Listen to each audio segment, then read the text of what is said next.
বগুড়ার সান্তাহারে নীলসাগর এক্সপ্রেস ট্রেনের ৯টি বগি লাইনচ্যুত হয়েছে। এতে ট্রেনের যাত্রী ও স্থানীয়দের মধ্যে তীব্র আতঙ্ক ছড়িয়ে পড়ে। দুর্ঘটনার ফলে বেশ কিছু হতাহতের আশঙ্কা করা হচ্ছে।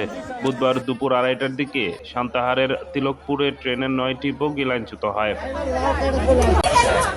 রেলওয়ে পুলিশ ও প্রত্যক্ষদর্শী সূত্রে জানা যায়, ঢাকা থেকে চিলাহাটিগামী নীলসাগর এক্সপ্রেস ট্রেনটি দুপুর ২টার দিকে সান্তাহার স্টেশনে নিয়মিত যাত্রাবিরতি করে।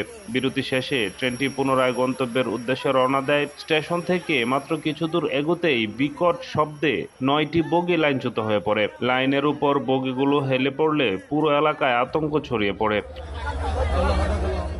প্রত্যক্ষদর্শীরা জানায়, ঈদের যাত্রার কারণে ট্রেনটিতে তিল ধারণের ঠাঁই ছিল না। ট্রেনের ভেতরে উপচে পড়া ভিড়ের পাশাপাশি ছাদেও কয়েকশো যাত্রী অবস্থান করছিল।